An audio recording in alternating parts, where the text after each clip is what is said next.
All right, welcome to another edition of Evolve the Game podcast, and we got an interesting topic today. I'm here with Dorian Lee, and basically what we want to talk about today is basketball the most disrespected sport ever, right? So I had a tweet the other day, and basically it went like basketball is the most disrespected sport ever. Everyone think they can play it and talk it. Missed shots right now at LA Fitness is at an all-time high. Wait times are between 45 minutes to an hour, and all games go to 11. All right, so we're going to talk about it. So I came up with this years ago, so I'm going to call it out. Dev got that term from me. I've said this 1,000 times. Most disrespected sport. That's the term you got from me. I've said this for years, and I said it.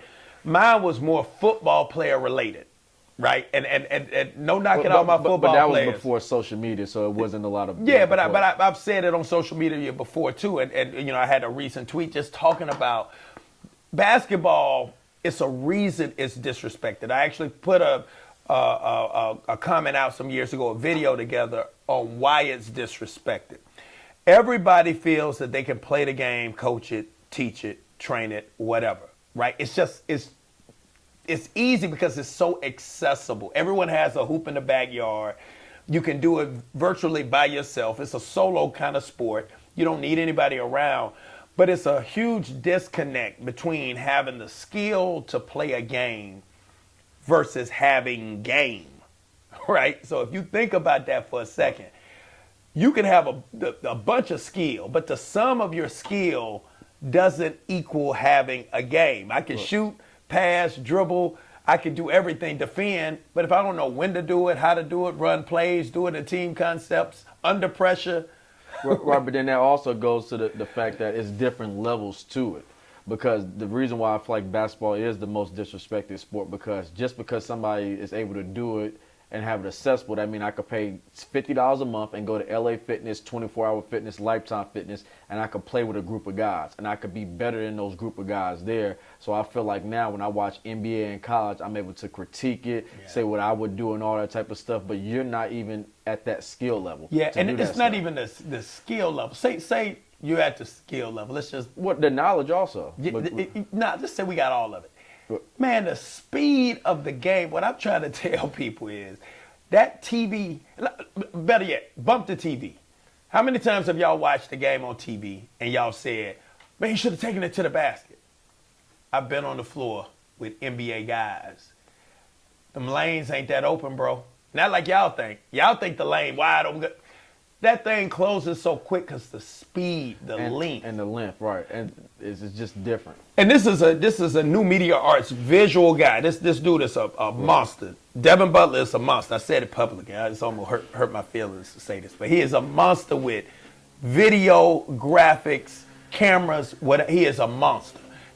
Tell me, does the camera that shows the NBA game really aptly show how big the players are in relation to the court? The way a camera, right. You know how you can have the panoramic camera that it looks like the court is super long, it looks like it's a lot of space, but when you actually get to a game and you're down on the floor, you realize it's the same size court that you got at the LA Fitness, a little bit bigger. Right, so the only difference from those courts and these is just it's longer, but it's not wider. It's not wider. It's 50 feet by 94, and I'm telling you, when you got 4, 6, 8s on the floor at the same time, it's a problem. It's a lot of space that is taken up on the court, but it doesn't really look like that in person. So I said jump from your television screen into the game. If you've ever been on the bench and stepped across the line to check in, the speed of the game goes from... Yeah, it's a complete... But the thing is, what you're trying to describe, 90% of the people haven't even experienced that. So like what I tell people, a quick story, like the first time I ever played against Lou Williams. And if you watch Lou on TV, it looked like he moving slow, like he moving at his own pace. Blazing quick. But he's one of the staples in Atlanta where he will play pickup basketball with not anybody, but if it's pros around, he'll play. He plays in the ABL, the Wallace. That's how he does his workouts. Like a lot of people don't know. Like Lou might go in and get shots, but Lou plays himself into. Right, he plays himself into shape. Yeah. Every time I've met him, and he don't play basketball right after the playoffs is over, and then he goes and plays pretty much during the summer. He gets shots up and stuff at his house. But pretty much I played against him the first time ever at South Gwinnett High School. because my coach was coaching there before he transferred. And I just always thought, man, he's probably slow. The dude like Michael Jordan on the court compared to us. And then Luke can jump people don't understand how high Luke can jump. Right. That's what I'm saying. Y'all looking at it on TV. It's not the same. And then when I was guarding him for a split second, when he made one dribble and went past me, and I turned and looked that way, he was already gone. Yeah. But then I felt like, but you always feel like he was moving slow, but he's not moving slow. Yeah. Just because he makes it looks easy doesn't mean he's moving slow. You understand why pros are pros, right? And that's why now, granted, there are times, and this is the other thing that I just don't always like about the sport being disrespected. So, for instance, you might catch a guy in the streets, like I don't know, just a backup point guard who serves a role on a team, like a very good defender, gets the ball to the right people, but just not a exceptional scorer. You might have a kid in the hood who can hoop. Like me, for instance, like I'll go at a pro. I got some legendary stories about me going at pros, at run and shoot, and me getting the best of pros. But here's the key: they weren't getting up for me. Like, and I have to be realistic. Do I have the physicality at that level? Everybody who's seen me play knows I have the physicality. But it wasn't like they necessarily was like, you know what, all gloves off. I'm about to get into Dorian every single time, 94 feet. Right. It was more like just, okay, hey, he get me, but they didn't always turn it up to that level. It's different when they turn it up. So I tell people this story all the time also, like playing against pros or like NBA guys or super high level overseas guys, I can stay at that level right here. So if we both walk on the court, we'll both be right here. But eventually, once I start to get tired and my speed, it starts to go down because I can't sustain this level. Yeah. So say for 5 minutes, I can sustain the speed, the quickness, the agility with them, but they're constantly staying here or they're going up. As I get tired, I'm going down. So that's how people get hurt. Yep. So for me, like to say to guard Adam, like I said, I don't train and stuff every day. I will have to try to stay at this level the whole entire time with him when this is his normal level. I will have to give my absolute best to be able to move the same speed he's moving. So eventually after 5 minutes, the quick jab that he make, I can't even stay in front of it no more. So it's different levels to it, and people don't get that. It's not the same. And it's different. Like what I tried to explain to people too, just playing. I had the ability because of the athleticism that I could match almost any athleticism on the court. I've rarely met any athlete that I couldn't match. So to your point, even though I could match it, it's still, if you were and I guess you can say, I'll use the Gracie family out of Brazil as a perfect example. It's like 19 Gracie kids from the famous, Brazilian jiu-jitsu trainer, the original Gracie. Royce Gracie turned out to be one of the greatest, and he was a grappler. They were just really good at grappling. But I've asked people who teach martial arts, like even with my athleticism, if I started training today, right, how long would it take me to get to a level of a Gracie family member who might not even be a world champion Gracie family member, just in the family? I've had people say, bro, you can never get to the level because it's just, it's so ingrained. They've been in that environment of other greats for so long. Right. Unless you can get into that environment and immerse yourself in that environment, you can't get it. So I would have to play NBA guys every day, all day, at that speed, speed to be able to sustain it. I can do it for bursts, for moments, right, and that's for a game to 7. Right, but you can't sustain it. 48 minutes, that's a different, guys, y'all stop it. Y'all really got to stop this, right? And that's just from the playing perspective. The second thing is the coaching and training perspective. Oh, man, I could have made that shot. I could have done this. No, you couldn't have. You couldn't have. Because if you could have, you'll be in the league, right? Or you would have been a high-level player. Now, I'm not saying you can't, because I'll critique you. you should be able to, if you are getting paid this money to Right, but so, blah, but, blah, but blah. so people don't understand. That's different. Have y'all ever seen NBA players like went to see them coach shoot around or work out in the gym? They don't really miss no shots. No shots. So like if you ever went to an NBA workout with guys who can't shoot supposedly in the league, doing they hardly miss. I done seen it with my own. I done seen Lou Williams work out at ASA on Memorial Drive, and he might miss a shot. He won't miss a shot. Might not even hit the rim for a while. You would think he's Steph Curry in the workout, but in the game, obviously he shoots the ball well, but he don't shoot like how he did in the workout. But the amount of reps that he actually do in his workouts and game-like shots is completely different compared to what you guys do. So piggybacking on just the basketball is the most disrespected sport. So why do you feel that people comment the way they do it with so much conviction and so much venom, like they know what they're talking about? Because it has nothing to do with basketball. I'm going to give a different perspective on it. I get it, man. The veil of the computer screen is almost like alcohol used to be back in the day. So people get courage when they drink alcohol, when they drink beer, they drink whatever, wine, whatever. That keyboard gives you this level of expertise. You know that it's not in an open forum where if you make a statement, very few people, and the thing I hate about IG specifically, it's hard to get full conversations or full context. You have to drop a line, it leaves context. So somebody could say, well, like the big argument about Scottie Pippen, somebody could say, oh, you know, Scottie Pippen used to kill XYZ. And I would be like, time out. Have you ever looked at the data? We can't pull up the data. All someone has to say online is Jordan missed 300 shots in this 7-game series compared to Scottie. And we don't have the time in the middle of this to go. You can win a short-term argument, and most people aren't going to research it who's on that thread too. So you get to win for short durations, and people, it's a next topic the next day, so you never get fact-checked. You never get, whatever. So people are really, it has nothing to do with why they commenting based on knowledge. It's based on the fact that I can get away with talking big talk. Right, online basically, because everybody have a voice. Because I had a guy, we had a move up or whatever, and this a guy, he was a dog. Because sometimes I go to their page, the dude was a dog trainer.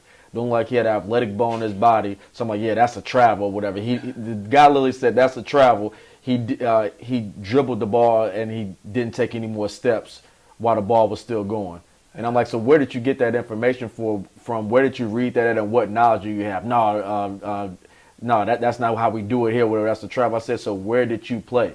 I said, where are you getting the information from or whatever? He just went off in a rant, basically. So let me say this. Because they take it personal after that, but I'm asking, where are you getting your information from so we can have a discussion? And typically those guys, they don't want to have a discussion. They just want to... It's about, oh, you think you know it. See, let me tell you early on what I had to overcome. Because of my temperament, I used to say it, I doubt very seriously if we were face-to-face, you would make these comments. You would have this same conversation with respect. You don't have it because it's a disconnect between respect. You don't look at the computer screen as another human on the other side of it. You look at it as just the target of your wrath.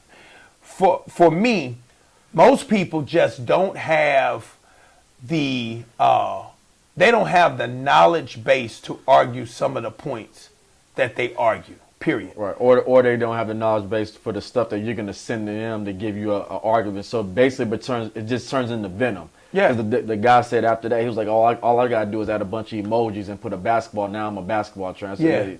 But that's part of it being disrespected. Everybody feels like they can comment on it. It's never, like you said, I wouldn't look at a golf instructional video and like, oh man, he should put his hands in a different position. I just don't think you should have to put your hands like this. And I say it with conviction against for a couple of times. With a golf pro, who's I'm sitting here arguing with a golf pro. But everybody, even one of my closest friends, we get into it all the time about this. Dorian, you ain't the only one who's played basketball. Said, Doc, listen to me, bro. I've been in it every day for 18 years. Right, I've been in it every day almost for 40 years, but literally as a trainer 18 years. So it's nuances to the game that is changing that you can't pick it up just by watching TV. It's so intricate. You have to be in it to see it happening. It was like snatch where we used to dribble to a spot, like hanging the ball and crossing it. I remember when I got hit with those the first few times, it literally didn't register in my brain what was happening to me because it was so different. Right. It's the same as like if I played the clip with Grant Hill getting Scotty on the move. That was right? new. Like Scotty was like, Scotty, like it looked like Scotty got his soul snatched, but he never seen nobody sit up there and hang. Because remember, AI wasn't in the league yet. So Grant Hill hung the crossover on him. He literally went to the right side and then got pulled back from Grant went left to right, so Scotty went right to left. But how you supposed to guard if you never seen it? You never. You don't even have the imagination to see a ball be hung in the air like that. And that's it's just the truth. That's so funny, man. So it's so much theory behind this. We won't get into it, but that's the truth. You've never seen it, so even when it's in front of you, you can't, your brain, it's a hard time processing what's happening. So that's why I learned to not get into it with so many people on social media. Now I respect opinions. I also respect the fact that when someone starts talking to me about something, I know when they don't know. Right, so, I know when they don't know immediately by basically their first response. Right. Or if it sounds like it's a regurgitated response. So a lot of what's happening. Skip Bayless or Shannon Sharp or something. Shannon Sharp, Stephen A., Max, people are taking those takes, and because it resonates with something that they feel, they never kick the wheels. Nick Wright, personally, and I hope this gets out to Nick Wright, is maybe the most disingenuous, the worst commentator in the history of mankind. And I hate just to total period. You think he's the worst? I hate to say this because I don't, I always want people to make money. I want people to do well with their families and take care of their families. But when someone is just that, it's so much malice in some of the stuff that he's saying. It really bothers me, right? He has no foundation, no basis, no nothing. He's just creating these hot takes off disingenuous material. He always talks about LeBron and why LeBron's better than everyone else and why he hates, well, he said he doesn't hate Jordan, but he does. Everything he says is like this thing, like, hold up, time out. Are you being paid by somebody to say this stuff? It seems like he's being paid, or a lot of them are being paid. Yeah, this seems like because some of the stuff is so far-fetched. All I know is, this is Nick Wright, all I know is when Michael Jordan came back, now you got to remember this, when he came back, y'all act like these years don't exist. Well, when he came back, which we on a tangent for a second, when he came back for the 17 games he played out of retirement, they were going down. They were on a downward spiral. They were almost out of the playoff picture. They were almost out of the playoff picture, and you telling me that he ignores that information, but he only talks about, get this, the year that Jordan left and they won 55 games. Well, the next year they were at 47 games, and Jordan comes back with a full season. They jumped to 70 games. So y'all talking about a 2-game drop. They went to 72. Went to 72 games when Jordan got back. So if you want to talk about a 30-game increase versus a 2-game drop at the tail end of a three-peat, when no one is maximizing wins on the tail end of a three-peat, they just try to get to the playoffs healthy. And then the next year Jordan retires, they're overachieving, get to 55 wins. So those are the things I'm saying. You can't have that conversation with a guy like a Nick Wright, who's just trying to get hot takes, and you can't have that conversation with a person online behind a computer screen because they don't know enough of that information. They're only repeating what Nick Wright said. Right, and so that's my biggest problem with a lot of the guys on TV. Is not that they're doing their job, and I've accepted it for what it was, that it's entertainment. But the problem is their voices now are so big. The Nick Wrights, the Shannon Sharps, the Skip Bayless, the Stephen A. Smith, the Max Kellerman, all of them. And I actually do like Max. But their voices are so big, so when Nick Wright spews out a message or Shannon Sharp spews out a message, that message goes out to millions of people. Who never saw MJ play, or never saw Penny play, or never saw Scotty play, or never saw any of them play. Right, but I'm just saying any message in general about basketball. It goes out to so many people, and then that becomes the basis of argument. That's why the Twitter sphere is so bad. and Instagram is so bad with the comments because it's went out to so many people. Basically, that's wrong information. So if I'm a guy that doesn't know something and I take what they say as word, all I'm doing is hearing that little bit or watching a quick YouTube or Instagram or Twitter clip, and that's what I'm regurgitating. So now you have so many people that believe this wrong information in their spirit and their heart because Absolutely. these guys get on TV and say it every day. It's not the fact that the things that they're saying and the stuff is for entertainment purposes. It's how much power these words have now. Yeah. So they're And that's part of being disrespected. Right. It's like, It's the most disrespected like for sport. me, it is, and it's like people talking, and that doesn't mean. So remember, we got to keep going back and forth with this. Tyler Ruff and I did a great live a few weeks ago. Right, but then the question would be is, can anyone be a basketball trainer? Right? Yeah, can anybody be a basketball trainer? And me and him kind of related. Well, people can be coaches, so they could be trainers, but it's always aspects that require experience, right? Meaning like a true feeling of the game. Yeah, I went through a divorce. You go through a divorce, or I went through getting cut from a team. You getting cut from a team. I went through an injury. I can talk to you more about how my mind, we can relate a little bit more, and I can tell you how I had to get my mind right. But if I only saw a person get injured, right, even though I know technically you got to go to PT, you're going to have to get up in the morning, you're going to have to fight through it, it's going to be some pain. It's coming from a place of instruction versus a place of experience, like a true spiritual man. I had to really pull myself out of the bed some mornings to go to PT. That's what can motivate somebody at a little deeper level. When I'm at the free throw line, if I'm coaching Ben Simmons, right, and I'm saying, dude, there was times I was shook at the line. I was nervous. You know that feeling like you feel like no matter what, like at the very end, you're shaking. Ben, I get it, but what you're gonna have to do is you're gonna have to breathe through it. You're gonna see it's a difference between talking at people and talking through your experience to people. Right, and then being able to explain. So, two more things before we go. Do you believe that a basketball player is the most transferable athlete to other sports? Which your three other major sports would be baseball, football, and soccer. Do you feel like a basketball player, the way we're molded, sculpted, our athleticism, is more transferable? So basically you take a football player who's just good and a basketball player that's just good and find a spot for them to play. The same for baseball and any other ones. Would the basketball player be the best athlete to be able to go to these other sports? If we look at average size, usually from a height standpoint and optimal body like frame, not excessive, more of a natural frame, basketball players are probably by and large the best athletes, meaning the ability to do so many things in athleticism: lateral movement, reaction time, straight line athleticism, run and jump, hand-eye. It's so many things that come into play. Balance, strength, power, right? Change of direction. All of that stuff is agility. That stuff is real. The agility and change of direction are two different things, but we'll talk about that at some point in time. But having all of that, I don't know if, an outfielder has to do all of those things. Right, so like basically while processing information and having to score and defend and all. I don't think so. So I think, by and large, basketball players could transfer better than, say, football players to basketball. And remember, it's always exceptions.